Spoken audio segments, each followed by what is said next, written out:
Ele fez mais de 80 perguntas em alemão, que era a língua dele, ele era alemão, e também em latim. E as meninas respondiam com a maior simplicidade em português. Meninas simples, que não tinham cultura nenhuma, e respondiam a todas as perguntas que o padre fazia. Elas respondiam, que Nossa Senhora dizia e davam a resposta em português. Então, isso foi uma das grandes provas de que as meninas falavam a verdade. As perguntas eram feitas em alemão ou em latim e eram respondidas em português.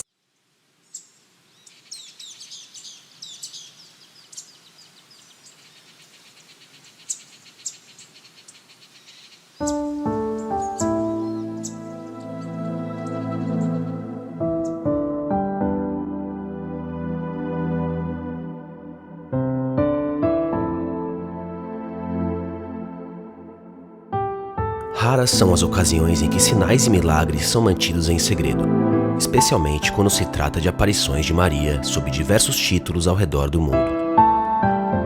E qual a probabilidade de Nossa Senhora levar sua mensagem para o Brasil em uma vila remota no interior de Pernambuco, numa época em que tantos perigos internos e externos circulavam pelo país?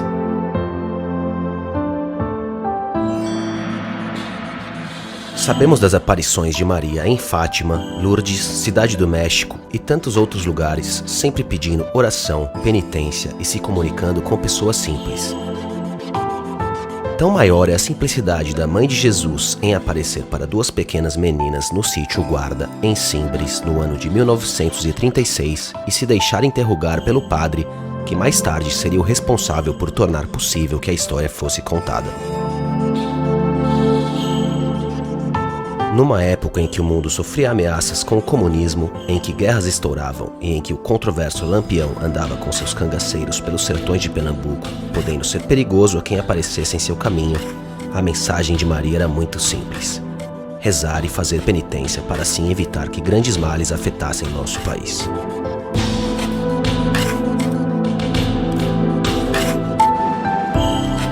Mas o que levou as duas meninas e o padre que investigou a aparição a fazer 50 anos de silêncio, mesmo com muitas pessoas sabendo do que havia acontecido naquele local? Como pessoas foram curadas e receberam tantas graças, e qual o sentido da mensagem de Maria para nós nos dias de hoje?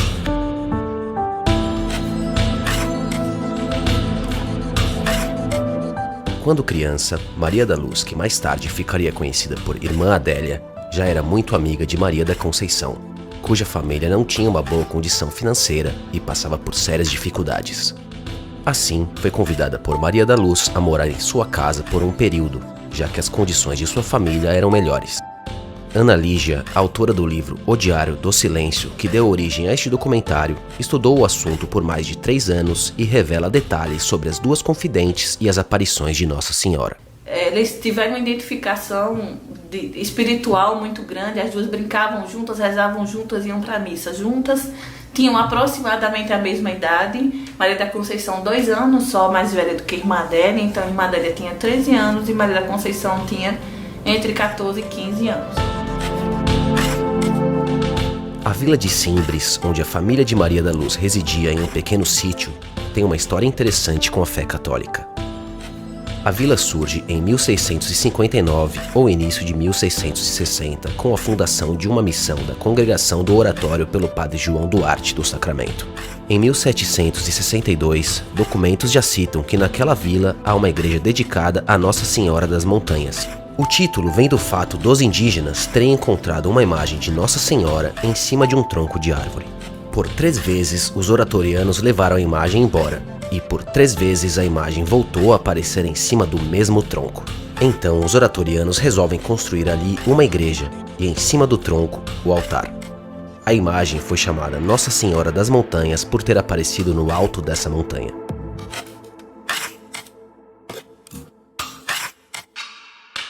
No dia 6 de agosto de 1936, as duas meninas colhiam mamonas nas serras de Simbres, quando Maria da Conceição avista algo que mudaria para sempre a vida das duas e a história da região. Porque era uma mulher muito bonita, segundo elas, com uma criança no colo. Então elas se apressam para chegar perto dessa senhora, mas ao que consta dos relatos não houve diálogos profundos nesse dia, talvez uma breve apresentação, e elas correram para casa porque já era perto da hora do almoço. Quando chegaram em casa, logo contaram a Alta, mãe de Maria da Luz, que imediatamente pediu que seu marido fosse averiguar quem era essa senhora por medo de se tratar de um grupo de cangaceiros percorrendo as serras de Simbres. É então que identifica-se o primeiro milagre. Ela fica surpresa de como Maria da Luz e Maria da Conceição, duas crianças franzinas ainda, conseguiram chegar até o local que elas apontaram ter visto essa senhora. Era no meio de xique-xique, de cacto, no meio de pedras, lugar escorregadio muito perigoso, com muita dificuldade se conseguia chegar. E elas foram sem rasgar os vestidos, como relata o diário do Padre Kelly. A partir de então, inicia-se uma sequência de aparições que resultam em grande comoção popular, romarias e milagres. Foram mais de 40 aparições de Maria sob o título de Nossa Senhora das Graças, sempre com o mesmo teor, pedindo penitência e avisando sobre o risco do comunismo entrar no Brasil, além de devoção ao Sagrado Coração de Jesus e ao Imaculado Coração de Maria. Como esses comentários aumentaram por demais, a Igreja Católica achou por bem intervir em caráter de prudência e designou o padre José Kerler para ser o inquisidor dessas aparições. Joseph Kerley nasceu em 19 de maio de 1881 em Rheinstetten, na Alemanha. Se formou em medicina pela Universidade de Munique antes de aceitar o chamado de beneditinos alemães a vir para o Brasil, onde foi diretor da primeira escola de veterinária na Universidade Rural de Pernambuco. Mais tarde, sua família viria ao Brasil por conta da segunda hiperinflação alemã e para fugir da guerra, impedindo que seus filhos em idade militar fossem convocados. Nessa época, Joseph Kerley já havia se tornado padre, atuando na região de Vila Bela como vigário. Seu sobrinho Luiz Kerley, que conheceu o tio já no Brasil, conta sobre sua experiência com uma das principais figuras dessa história. Era uma pessoa extremamente espontânea, muito alegre, estava sempre muito alegre, parecia uma fonte de energia que ninguém sabia que ia acabar nunca, porque estava sempre muito exuberante, isso nunca era muito circunspecto, a não ser nas horinhas, que não era muito, geralmente umas 2 horas por dia, que ele gastava na escrivaninha, e aí ele tinha uma máquina, aquelas máquinazinhas Hamilton pequenininha, que ele estava sempre escrevendo, a correspondência dele, os fatos do dia a dia da paróquia, mas a maioria do dia estava se movimentando. Acabava o café, ele começava a parte de atendimento como médico, porque você sabe que ele havia estudado medicina na Alemanha e que ele veio para o Brasil para a fundação da Universidade Rural, veio com o curso de veterinária, que também é uma história até curiosa, mas vamos voltar para a rotina. Então, ele começava atendimento às pessoas que o procuravam que estavam doentes, por qualquer, às vezes não doença física, eu via que tinha muito de aconselhamento também, que hoje seria aconselhamento psicológico. O padre José Kerley foi muito cuidadoso, um homem muito culto como era, médico de formação, sacerdote por opção, uma pessoa que falava 5 idiomas perfeitamente. Então ele seguiu todo o protocolo que um inquisidor deveria seguir nesses casos de aparições, com algo mais, porque ele recorre a instrumentos de pesquisa que são completamente novos até os dias de hoje, dentro da historiografia da Igreja Católica, no sentido de investigar a veracidade de aparições marianas. E foi o porta-voz do céu para nós, porque foi ele quem assumiu todos os escritos, toda a resposta. Era ele quem, com muita fidelidade, ele escrevia o que as meninas ditavam, porque elas não sabiam escrever. Então tudo isso que nós temos é graças ao cuidado e o carinho do padre José Kerley, alemão. Para testar se as duas meninas diziam a verdade, Padre Kerley conversou com elas separadamente, sem que uma pudesse ver ou ouvir o que a outra dizia. Então o Padre Kerley pede para que Maria da Conceição suba ao local das aparições e, diante da aparição de Nossa Senhora, ele pergunta: aonde você vê Nossa Senhora? Onde você vê esta bela senhora, aliás? E aí Maria da Conceição diz, eu vejo à minha direita. Ele manda que Maria da Conceição desça e que suba Maria da Luz, que não havia escutado nada do diálogo, dada a distância em que estava. E aí ele pergunta a Maria da Luz, aonde você vê essa bela senhora? Maria da Luz, muito firme como sempre, diz, eu vejo à minha direita. Aí ele responde, não pode ser, porque a sua amiga disse que via à esquerda. Aí ela disse, se ela vê à esquerda, eu não sei, eu vejo à minha direita.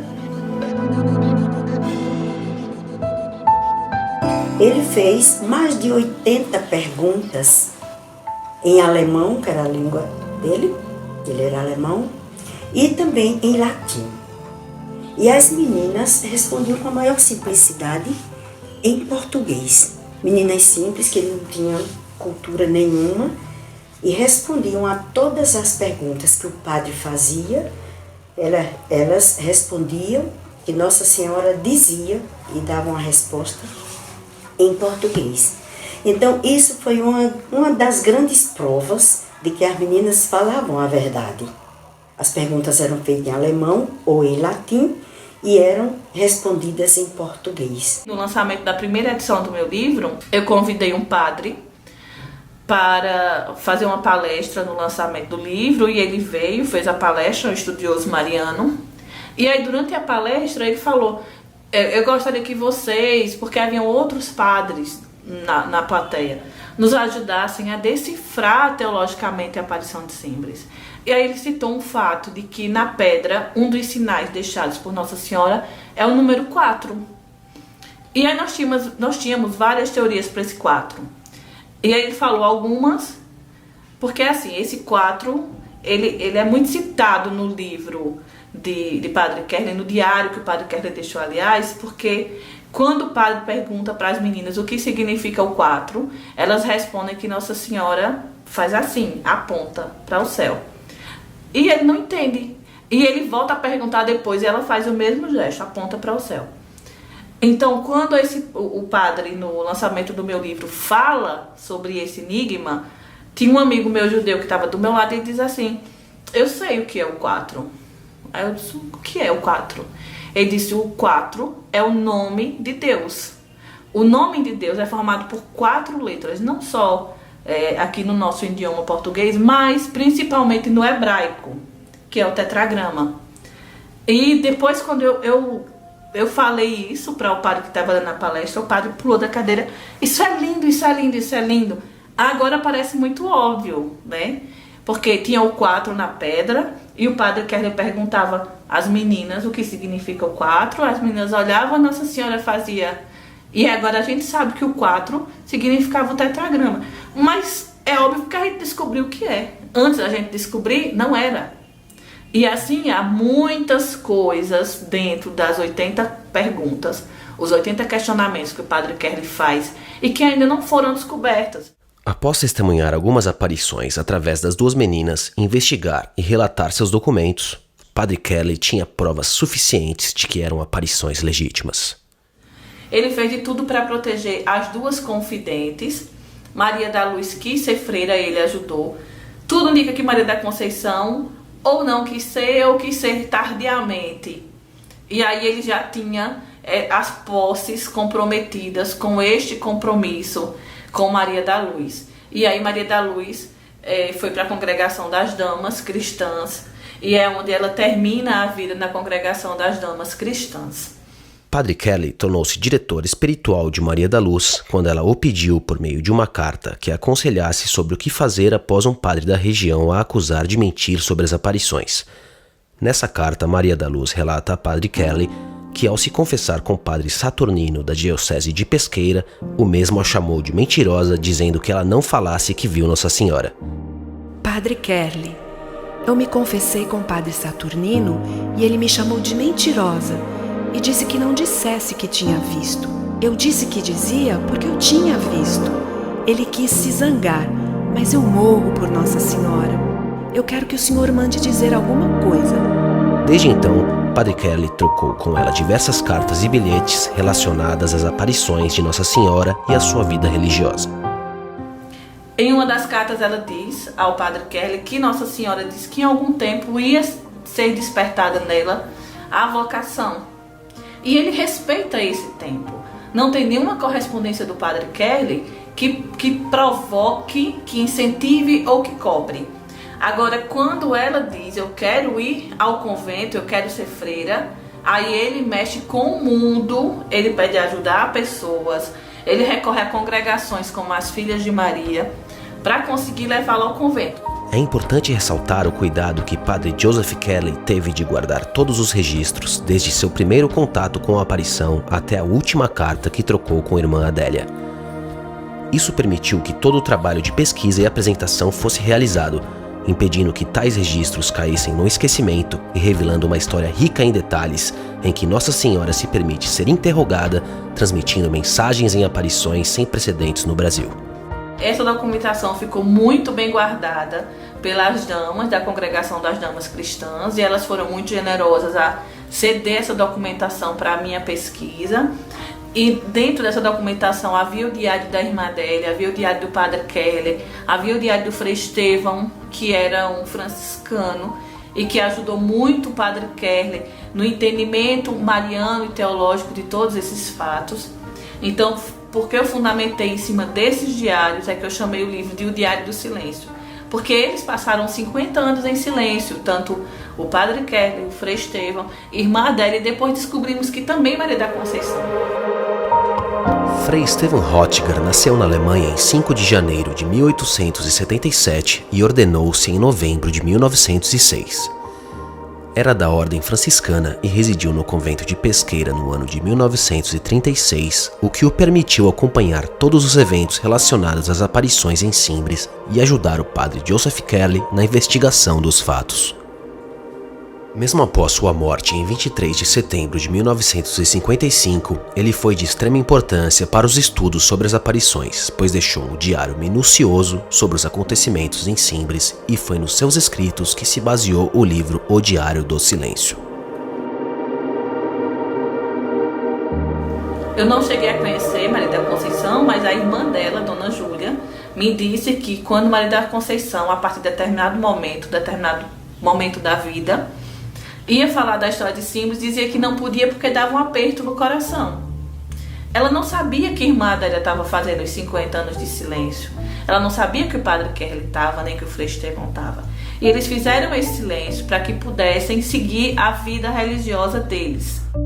Foi necessário que fizessem esses 50 anos de silêncio para garantir que irmã Adélia tivesse uma vida religiosa tranquila, evitar que as pessoas a considerassem como uma futura santa e exageros em questões de devoção com sua pessoa.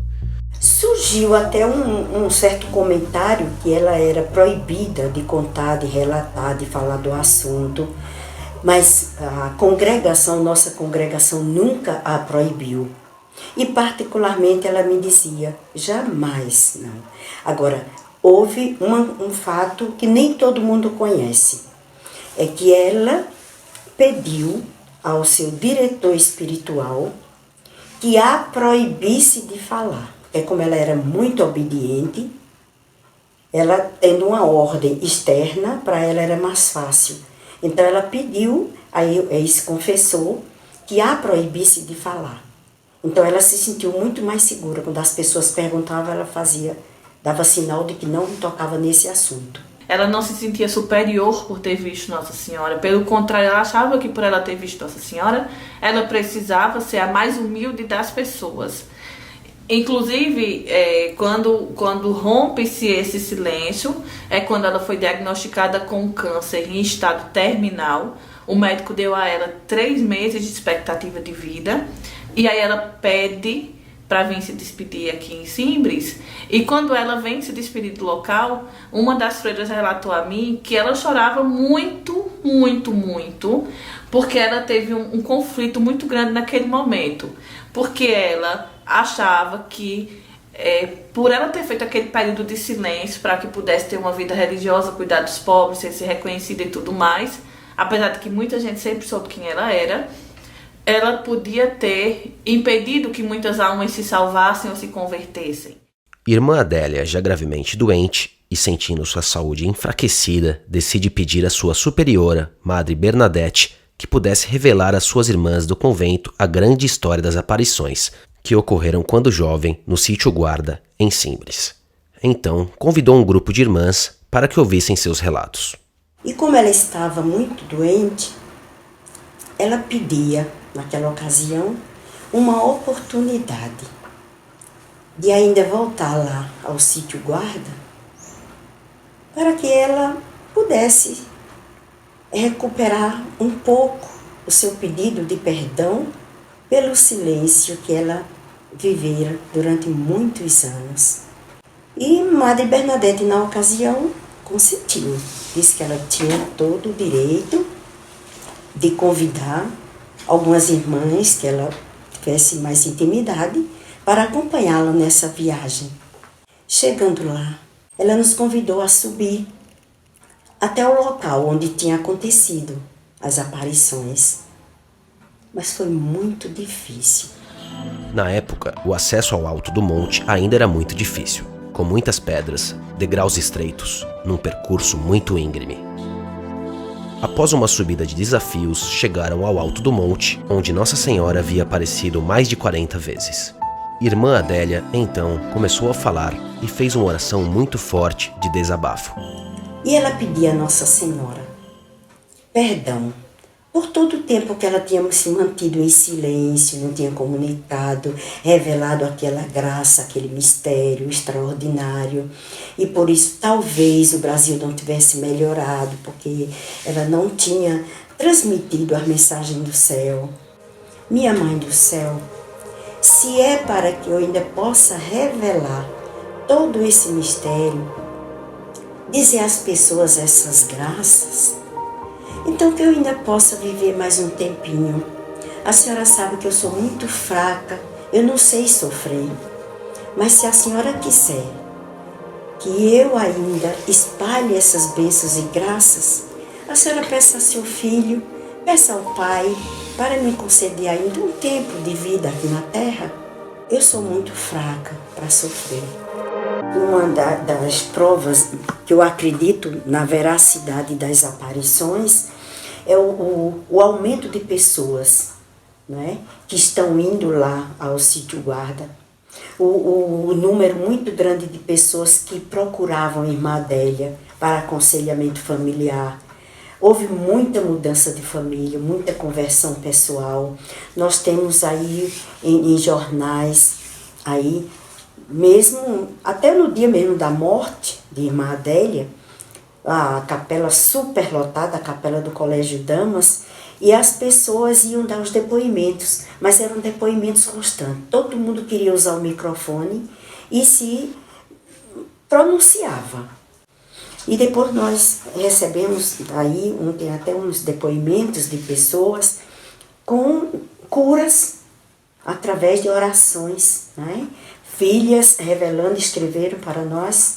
Nós estávamos juntando esses documentozinhos também e comprovando curas, melhoras de saúde, coisas assim muito fortes, mas muito convincentes. Nós temos inclusive provas dentro do próprio instituto, do nosso instituto, de curas de familiares nossos, de câncer, e de doenças muito graves e sérias, mas cura verdadeira, como o de Irmã Adélia mesmo. Quando voltamos daquela viagem que nós falamos, depois de algum tempinho, ela voltou ao médico. E o médico se surpreendeu e disse: o que é que houve? Não se explicava o que é que tinha acontecido. Ele era o médico dela, sabia que ela estava cancerosa, em alto grau, em instâncias talvez derradeiras. E de repente, ele disse: está curada. Mas ela foi curada e ainda viveu muitos anos depois, porque ela faleceu agora, aos 91 anos.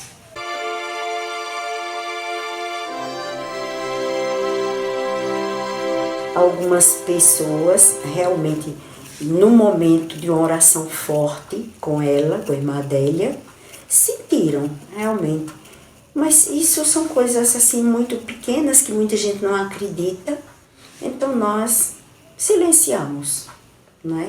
Nós ficamos um pouco mais presas às curas, às conversões, a mudanças de vida, não é? Sobretudo porque a Irmã Adélia era uma pessoa muito, muito calada, muito humilde. Ela nunca se vangloriou dessa graça extraordinária que ela teve. Pelo contrário, ela fugia das ocasiões de se revelar. Só quando ia muita insistência, é que ela abria o jogo e dizia alguma coisinha.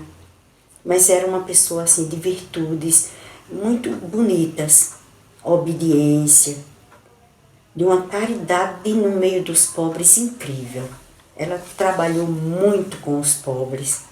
Era assim uma pessoa que se preocupava muito com o mundo, pedia-se para rezar, para atender os pedidos de Nossa Senhora e para rezar para a paz do mundo, para que não viesse o comunismo para o Brasil. Também pedia-se para se rezar para os pobres, para a conversão dos pobres, para que atendesse ao pedido de Nossa Senhora. É um processo de cura, é um processo de salvação de pessoas de drogas. Isso aí houve muito através das orações dela, né? E no dia do enterro, o nosso bispo, nosso arcebispo, Dom Fernando Saburito, ele dizia: nós não podemos calar diante de uma coisa dessa que estamos vendo. Então nós precisamos juntar provas também para nós lançarmos isso para frente. É coisa de igreja já, não é? A igreja não pode ainda se pronunciar, porque como mãe ela é muito cautelosa. Ela primeiro aguarda, estuda, vê, né? Para depois se pronunciar. Mas o que eu sei é que essas aparições, esse fato chamado Irmã Adélia, já é um caso chegado até Roma, né? O Vaticano tem conhecimento disso, agora se mantém cauteloso e tem razão. A gente não pode adiantar. Agora, as pessoas é que não se calam diante de coisas grandes, não é? São coisas misteriosas, a gente não explica, porque são coisas do céu, são coisas sobrenaturais, mas não há como negar.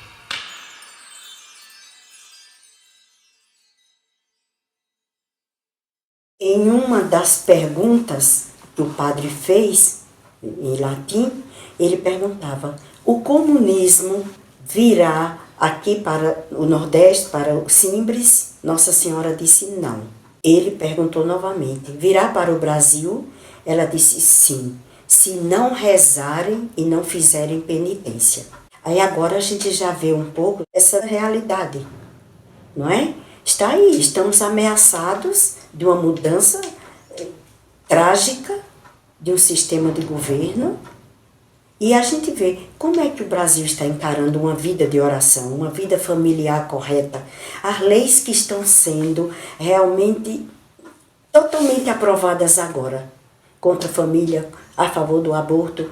Então a gente não pode esperar outras coisas, né? Cortou a oração, tirou a vida familiar, essa vida de honestidade, de formação nas crianças. Então, a gente não pode esperar outra coisa senão o cumprimento da palavra de Nossa Senhora. E que Deus nos permita que isso não chegue até nós.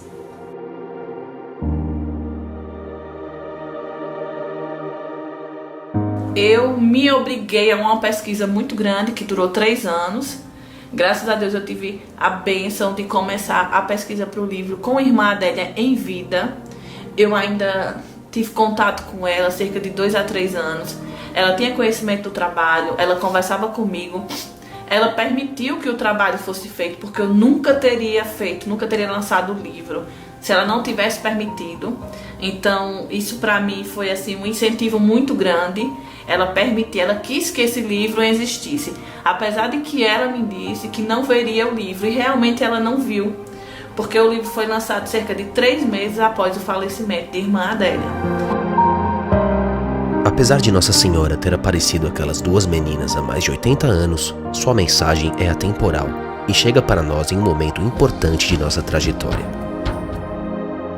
Em suas aparições, ela dizia que o Brasil poderia enfrentar um banho de sangue caso não orasse, fizesse penitência e tivesse devoção ao Sagrado Coração de Jesus e ao Imaculado Coração de Maria. No momento de nossa história em que o número de homicídios no Brasil é maior do que o de 150 países somados em todos os continentes, segundo dados da ONU, temos uma confirmação desse alerta de Nossa Senhora e a lembrança de que a oração, devoção e penitência são os melhores caminhos para trazer paz ao nosso país. Por isso, espalhar a mensagem sobre as aparições em Simbres é tão importante. Primeiro, para que as mensagens de Simbres sejam propagadas, e segundo, para que estudiosos se interessem pelo assunto e tragam a sua colaboração. Ave Maria, cheia de graça, o Senhor é convosco. Bendita sois vós entre as mulheres, bendito é o fruto do vosso ventre, Jesus. Santa Maria, Mãe de Deus, rogai por nós, pecadores, agora e na hora de nossa morte. Amém. Glória ao Pai, ao Filho e ao Espírito Santo. No princípio, agora e sempre. Amém.